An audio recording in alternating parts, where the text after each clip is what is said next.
கர்த்தருடைய பரிசுத்த நாமம் மகிமைப்படுவதாக. நாம் தியானிப்பதற்காக எரேமியா தீர்க்கதரிசியின் புஸ்தகத்தில் நின்றும் ஒரு பகுதி நாம் வாசிப்போம். எரேமியா 8ஆம் அதிகாரம் அந்த 22வது வசனம். எரேமியா தீர்க்கதரிசியின் புஸ்தகம் 8ஆம் அதிகாரம் 22வது வசனம். கிளையாத்திலே பிசின் தைலம் இல்லையோ, ரண வைத்தியனும் அங்கே இல்லையோ, பின்னே ஏன் என் ஜனமாகிய குமாரத்தி சொஸ்தமடையாமற் போனாள். எரேமியா தீர்க்கதரிசி இஸ்ரவேல் ஜனத்தாரை பார்த்து கேட்ட ஒரு கேள்விதானு. கிளையாதிலே பிசின் தைலம் இருந்தும் ரண வைத்தியன் இருந்தும் இஸ்ரவேல் ஜனத்தார் ஏன் குணமடைய சொன்னாலும் சரீரப்பிரகாரமான வியாதியை பற்றி எல்லாம் முக்கியமாக இங்கு சொல்லப்பட்டிருக்கிறது. ஆவிக்குரிய நிலைமையில் கடவுளை விட்டு விலகி ரொம்ப தூரம் போய்விட்டார்கள். ஆனால் அதற்கான பரிகார வழிகள் எல்லாம் அங்கே இருந்தும் ஏன் அவர்கள் குணமடையாமற் போனார்கள்? அதுக்கு அவங்களை புரிய வைப்பதற்காக பயன்படுத்தி இருக்கிற வார்த்தை தானு.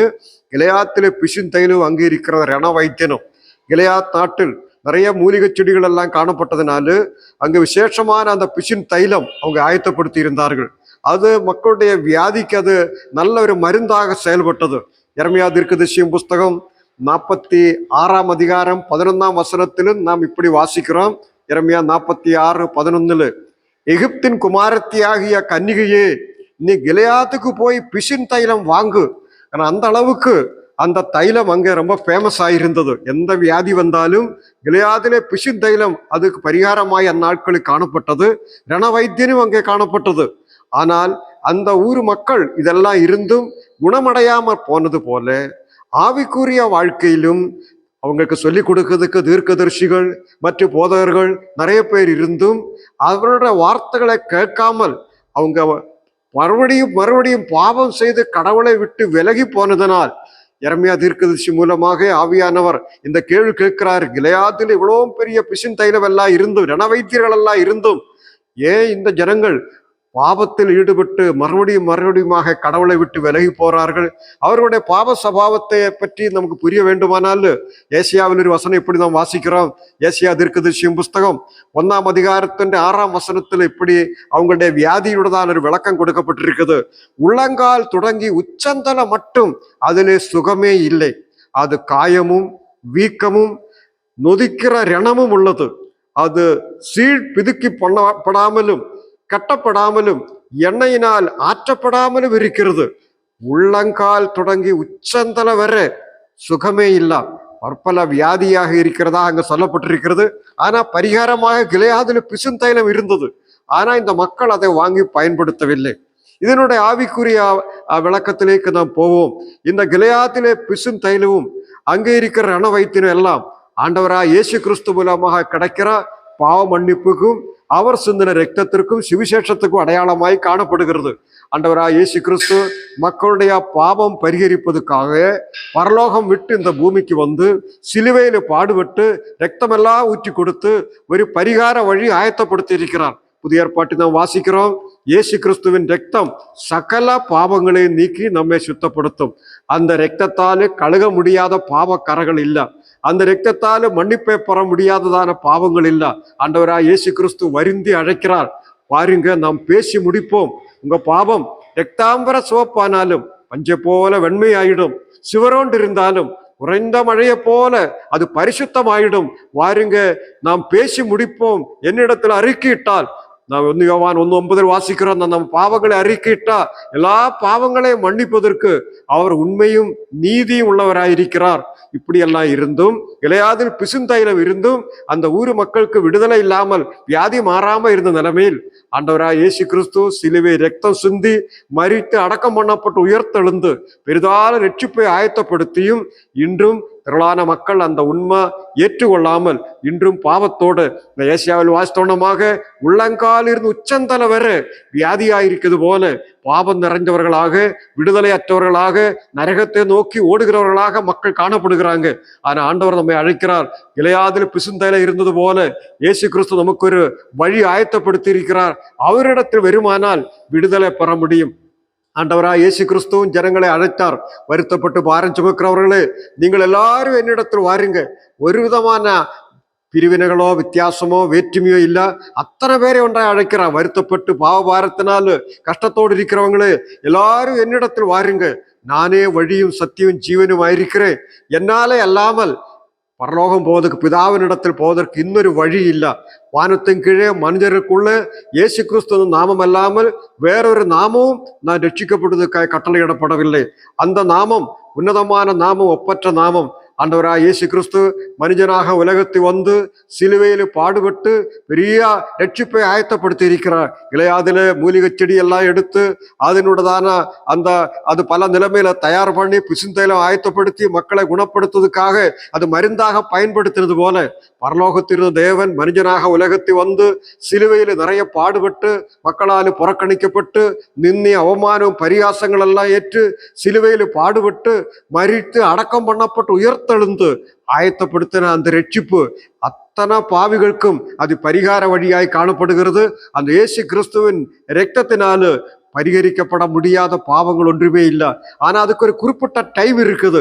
அந்த டைமுக்குள்ள இன்றைக்கு இந்த ரட்சிப்பின் நாட்கள், இன்றைக்கு எல்லா மக்களையும் கர்த்தர் அழைக்கிறார். நான் ரோமருக்கு நிறுவம் 10ஆம் அதிகாரத்தில் வாசிக்கிறோம், நாள் முழுவதும் நான் உங்களுக்கு நேராக மறுத்து பேசுகிற மக்களுக்கு நேராக என் கைகளை நீட்டினேன் என்று. இப்போ நீட்டப்பட்ட கரங்களோடு கூட ஆண்டவராக இயேசு கிறிஸ்து நிற்கிறார். என் கைகளை பாரு, உனக்காக ஆணிகளேற்ற தழும்புகள் அங்கே உண்டு, அந்த கைகளை பற்றிக்கொள், உன் பாவத்தை நான் மன்னிக்கிறேன், உன்னை நான் விடுவிக்கிறேன், உன்னுடைய நரகத்திலிருந்து பாதுகாத்து பத்திரமாக பரலோகத்தை கூட்டிக் கொண்டு போறேன், என் கையை பாருங்க சொல்லி நீட்டிக்கொண்டு நிற்கிறாரு. இளையாதில் பிசுந்தையில மக்களுக்கு பரிகாரமாயிருந்த நிலைமையில் ஆண்டவராக இயேசு கிறிஸ்து உயர்த்தெழுந்து நீட்டப்பட்ட கரங்களோடு கூட பாவத்தை மன்னிக்கிறேன், என்னை ஏற்றுக்கொள்ளுங்க, என்னை நம்பி வாங்க சொல்லி மக்களை அழைக்கிறார். அவர் சிலுவை கடைசியா சொன்ன வார்த்தை தானே, எல்லாம் முடிஞ்சு விட்டது, இனி பாவரிகாரத்துக்காக எங்குமே ஓட வேண்டியதில்லை, எங்குமே நடந்து போய் கஷ்டப்பட வேண்டியதில்லை, அதுக்காக பணம் செலவு பண்ண வேண்டியதில்லை.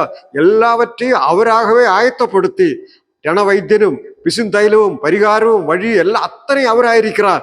இயேசு கிறிஸ்துவினால் முடியாத காரியங்கள் இல்ல. வியாதியானால் குணப்படுத்த அவரால் முடியும், மனக்கவலை மாற்ற முடியும், பாவத்தை பரிகரிக்க முடியும், சமாதானத்தை தர முடியும். அத்தனை பிரச்சனைகளுக்கும் அவரிடத்தில் பரிகாரம் உண்டு. அப்படிப்பட்ட ஒருவர் இருந்தும் திரளான மக்கள் இந்த உண்மை தெரியாமலு விடுதலைக்காக, சமாதானத்துக்காக, மன்னிப்புக்காக எத்தனையோ மைல்கள் பிரயாணம் பண்ணி போறாங்க, எவ்வளவோ பணம் செலவு செய்யறாங்க. ஆனால் அவங்களுக்கு ஒரு மாற்றம் கிடைக்கிறது இல்ல. அப்பம் அல்லாததுக்காக அவங்க பிரயாசத்தையும் திருப்தி செய்யாததுக்காக பொருட்களை அவங்க செலவு செய்யறாங்க.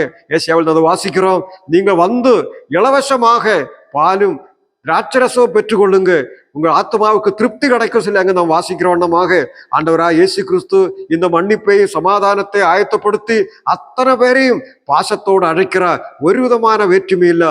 எவ்வளவு பெரிய குடும்பாவியானாலும் இன்றைக்கு அவர் மன்னிப்பதுக்கு ஆயத்தமாய் காத்திருக்கிறார். இன்றைக்கு அவர் இரட்சகராய் இருக்கிறார். ஆனா இந்த ஆண்டவராக இயேசு கிறிஸ்து சொன்னார், நான் போனது போல திரும்பி வருவேன் என்று. அந்த வருகைக்கு பிற்பாடு அவரை நம்பி இருக்கிற மக்களை உலகத்திலிருந்து மாற்றுவதற்காகத்தான் வரப்போறார். அதோடு இந்த ரட்சிப்பினுடையதான வழி, அந்த வாசல் அடைய போறது. அதுக்கு பிற்பாடு எவ்வளோ முயற்சி பண்ணினாலும் இந்த இலவசமான ரட்சிப்பை பெற்றுக்கொள்ள முடியாது. இப்போது ரட்சிப்பின் நாட்கள், இப்போது அந்த கதவு விரிவாக திறக்கப்பட்டிருக்குது. அத்தனை பேரை அழைக்கிறார், வாங்க நான் பேசி முடிப்பு. உங்க பாவம் எவ்வளோ பயங்கரமாயிருந்தாலும் எல்லாற்றுக்கும் பரிகாரம் உண்டு. நான் அதுக்காக ரத்தம் சிந்தி இருக்கிறேன், நான் பாடுபட்டு ஒரு வழி ஆயத்தப்படுத்தியிருக்கிறேன், நம்பி பெற்றுக்கொள்ளுங்க சொல்லி மக்களுக்கு ஆலோசனை கொடுக்கிறார். பிரியமானவர்கள், எத்தனையோ குடிகாரர்கள், எத்தனையோ கொள்ளைக்காரர்கள், எத்தனையோ கொலை செய்தவர்கள், சிறைச்சாலை கிடந்த கைதிகள், நம்பிக்கையற்ற நிலைமை இருந்த திரளான மக்கள் அவரிடத்தில் வந்து அந்த மன்னிப்பை பெற்று சமாதானத்தை பெற்று இன்றைக்கு மனமகிழ்ச்சியோடு காணப்படுகிறாங்க. அந்த பாவ பாரம் மாறினவர்களாக, இருதயத்தில் அவங்களை அழுத்தி கொண்டுதான் அந்த பெரிய பாரம் மாறி ஒரு பெரிய விடுதலை பெற்றவர்களாக அந்த மக்கள் காணப்படுகிறாங்க. ஏன் நீங்க அந்த பாரச்சுமையோடு வாழ வேண்டும்? ஒரு மன திருப்தி இல்லாமல், சுகம் இல்லாமல், போராட்டத்தோடு, நிம்மதியற்ற நிலைமையில, பயத்தோடு, அச்சத்தோடு ஏன் வாழ வேண்டும்? இளையாதில நிறைய மக்கள் வியாதியோடு காணப்பட்டார்கள். தீர்க்கதரிசி கேட்கிறது, பிசுந்தையில அங்கு இருந்தும், ரணவைத்தியர் இருந்தும் ஏன் நீங்க இப்படி வியாதியோடு பலவீனத்தோடு காணப்படுகிறீர்கள்? ஆவியான தேவன் இன்றைக்கு நம்மிடத்தில் இதுதான் திருப்பி கேட்கிறார். இயேசு கிறிஸ்து உங்களுக்கு பரிகாரியாக இருந்தும், அவர் உங்களை மன்னித்து ஆசீர்வதித்து ரட்சிக்க ஆயத்தமாய் இருந்தும் ஏன் அவரிடத்தை போகாமல் ஏன் நீங்க கவலையோடு வாழ வேண்டும்? ஏன் பிரச்சனையோடு சுற்றி திரிய வேண்டும்? ஆண்டவராக இயேசு கிறிஸ்து உங்களை நேசிக்கிற, உங்களுக்கு உதவி செய்ய ஆயத்தமாய் இருக்கிறதுனால அந்த பரிகாரியாயிருக்கிற இயேசு கிறிஸ்துவின் இடத்தில் போங்கள் சொல்லி ஆவியான தேவன் நமக்கு வழிகாட்டி தெரிகிறார். இங்க எரேமியா தீர்க்கதரிசி கிளையாதில பிசுந்தைனத்தை அறிமுகப்படுத்தது போல பரிசுத்த ஆவியானவர் மூலமாக நமக்காக பாடுபட்டு மரித்து அடக்கம் பண்ணப்பட்டு உயர்த்தெழுந்த தேவாதி தேவனே நமக்கு அவர் அறிமுகப்படுத்துகிறார். அவரிடத்தில் வந்தவர்கள் யாருமே வெக்கப்பட்டு போனதில்லை. வேதத்தை வாசிக்கிறோம், அவரை நோக்கி பார்த்தவர்கள் பிரகாசம் அடைந்தார்கள், அவர்கள் முகங்கள் வெக்கப்பட்டு போனதில்லை என்று. அவரை நோக்கி பார்க்க வேண்டும், அதுதான் நாம் செய்ய வேண்டியது. வேதத்தில் வாசிக்கிறோம், மோசே வனாந்தரத்தில் சர்ப்பத்தை உயர்த்தினது போல இயேசு கிறிஸ்து உயர்த்தப்பட வேண்டும். நான் உயர்த்தப்பட்டால் எல்லாரும் எங்களேக்கு இழுத்து கொள்வேன். இப்படிப்பட்ட வசனங்கள் எல்லாம் நாம் வாசிக்கிறோம். இயேசு கிறிஸ்து சிலுவையில் உயர்த்தப்பட்டார். அவரு இன்றைக்கு இரட்சகராக மாறி இருக்கிறார். அந்த வனாந்தரத்தில் அந்த வெங்கல சர்ப்பத்தை நோக்கி பார்த்தவர்களுடைய விஷம் ஏறாமல் இருந்தது போல, விடுதலை பெற்றது போல, இன்றைக்கும் கல்வாரி சிலுவையில் உயர்த்தப்பட்ட இயேசு கிறிஸ்துவை நோக்கி பார்க்கிறவர்களுக்கு பாவ மன்னிப்பும் விடுதலையும் சமாதானம் உண்டு. இவ்வளவு பெரிதான் இந்த ரட்சிப்பு இருந்தும் அதை அசட்ட பண்ணி நீங்க திரும்பி போனாலும் தப்பிப்பதுக்கு இன்னொரு வழி இல்லை.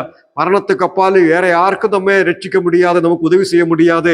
உயிரோடு இருக்கிற நாட்கள் நாம் எடுக்கிற ஒரு சின்ன தீர்மானம் அது வாழ்க்கையை முற்றுமாக மாற்றுகிறதான ஒரு தீர்மானமாக மாறும். ஆண்டவர் நம்மை அழைக்கிறார். இளையாதில் பிசுந்தையில இருந்து போல இயேசு கிறிஸ்துவின் ரத்தம் நமக்கு பரிகாரமாக உண்டு. இயேசு கிறிஸ்து இரட்சகராக இருக்கிறார். அவர் உங்களை ரட்சிக்கிறார். ஒரே ஒரு இரட்சகர், ஒரே ஒரு வழி ஆண்டவராக இயேசு கிறிஸ்து. அவரிடத்தில் வருமானால உங்களுக்கு விடுதலை பெற முடியும், சமாதானம் பெற முடியும், மனக்கவலை மாறும், ஒரு மன திருப்தியோடு மன அமைதலோடு வாழ முடியும். இந்த உலக வாழ்வுக்கு பிற்பாடு அவரே சொன்னார், நான் இருக்கிற இடத்துல என்னோடு கூட உங்களையும் நான் தங்க வைப்பே சொல்லி இருக்கிறதுனால் அந்த இடத்தில் போய் நிரந்தரமாக நம்ம ஆத்துமா மன திருப்தியோட அமைதல் அடைஞ்சு சமாதானத்தோடு வாழ முடியும். ஆனா இந்த காரியத்தை அவர் அந்த அழைப்பை புறக்கணித்து அதை தள்ளிவிட்டு போகுமானால் இன்னொரு வழி இல்லை. ஆனால் கிளையாதில பிசுந்தைலம் போல இயேசு கிறிஸ்து நமக்கு ஒருக்கிய ரட்சியை மனதார ஏற்றுக்கொள்ளுங்க. அவரை நோக்கி பாருங்க. இவ்வளோ பெரிதான ரட்சிப்பை பற்றி நம் அக்கறையற்றவர்களாக அதை பற்றி ஒரு சிந்தனை இல்லாம வாழுமானாலும் கடைசி நியாய தீர்ப்பின் நாளில் யாருக்குமே நம்ம காப்பாற்ற முடியாது. நான் இதை பற்றி கேள்விப்படவில்லை, எனக்கு யாரும் இதை அறிமுகப்படுத்தவில்லை சொல்லி தப்பிக்க முடியாது. நான் கேட்ட ஒவ்வொரு வார்த்தைகளும் அது திருப்பி கொண்டு வர ஆண்டவரால முடியும். அந்த கடைசி நாட்களில் நான் கேட்ட ஒவ்வொரு வார்த்தைகளும் நம்ம நியாயம் தீர்க்கிறதுக்கு காரணமாக அமையும். அதில் இப்போது ரட்சிப்பின் நாட்கள், இப்போது ஆண்டவருடைய ஆசீர்வாதத்தின் நாட்கள். அதில் அவரை நோக்கி பாருங்க, ரட்சிப்பை அடையுங்க, அவருடைய சமாதானத்தை பெற்றுக்கொள்ளுங்க. நாம் ஜெபத்துக்காக நம்ம தலைகளை தாழ்த்தும் ஜெபிக்கிற டைமில் இன்னும் பாவத்தோடு பாரத்தோடு மனக்கவலையோடு வாழ்கிற ஒரு நபராக நீங்க காணப்படுமானா ஆண்டவர் இயேசு கிறிஸ்துவ மனதார கூப்பிடுங்க, அவரை நோக்கி பாருங்க. அவங்க இயேசு கிறிஸ்துவ கரத்தில் உங்க வாழ்க்கையை அர்ப்பணியுங்க. ஆசீர்வதிக்கப்பட்ட ஒரு நபராக உங்களுக்கு மாற முடியும். நான் ஜெபிப்போம். எங்களை நேசிக்கின்ற பரலோக பிதாவே, நல்ல வேலைக்காக உமக்கு நன்றி. இளையாதில் பிசுந்தைலம் இல்லையா சொல்லி ஏசியா கேட்டார். ஆனால் அந்த மக்களுக்கு அதை பற்றி தெரிஞ்சும் அதை ஏற்றுக்கொள்ளாமல் வியாதியோடு பலவீனத்தோடு பின்மாற்றத்தோடு அங்கே காணப்பட்டார்கள். எங்களுக்காகவும் ஆண்டவராக இயேசு கிறிஸ்து ரண வைத்தியனாக அவருடைய ரத்தம் எங்களுக்கு மருந்தாக சுவிசேஷம் எங்களுக்கு விடுதலை கொடுக்கிற வழியாக இருந்தும் எத்தனையோ மக்கள் அந்த உண்மை தெரிஞ்சும் தெரியாதவர்களாக பாவத்தோடு பாரத்தோடு கவலையோடு அழுகையோடு கண்ணீரோடு வாழ்கிறார்கள். ஆனால் ஆண்டவராக இயேசு கிறிஸ்து இந்த டைமிலும் எங்களை ஞாபகப்படுத்தி இந்த உண்மைக்காக ஸ்தோத்திரம். இயேசு கிறிஸ்து இருக்கிறார். அவரிடத்தில் வருமானால் மன்னிப்பு உண்டு, சமாதானம் உண்டு, மெய் சமாதானம், எல்லா புத்திக்கும் மேலான சமாதானம் உண்டு, ஆறுதல் அடைய முடியும், மனசமாதானத்தோடு வாழ முடியும். அந்த காரியத்தை எங்களை ஞாபகப்படுத்துறதுக்காக நமக்கு நன்றி செலுத்துகிறோம். அன்றுவரை இந்த வார்த்தைகளை கேட்ட அனைவரும் அந்த இரட்சகராயிருக்கிற இயேசு கிறிஸ்துவை நம்பி அவர் மூலமாக விடுதலை பெற்று மன சமாதானத்தோடு இந்த உலகத்தை வாழவும், இந்த உலக வாழ்வுக்கு பிற்பாடு ஆண்டவர் ஆயத்தப்படுத்தியிருக்கிற பரலோகத்தில் அவரோடு கூட இழப்பாரோ நீங்க உதவி செய்ய வேண்டுமா செபிக்கிறோம். கேட்ட வார்த்தை யாரும் அசட்டை பண்ணி அதை விட்டு விடாமல் அதை மனதார ஏற்றுக்கொண்டு மனம் திரும்பி ஆண்டவரோட பிள்ளைகளாக சமாதானத்தோடு வாழ உதவி செய்ய வேண்டுமா செபிக்கிறோம். கர்த்தர் செய்ய போதுக்காக நன்றி. ஆண்டவர் இயேசு கிறிஸ்துவின் நாமத்தில் வேண்டிக் கொள்ளுகிறோம் நல்ல பிதாவே, ஆமீன்.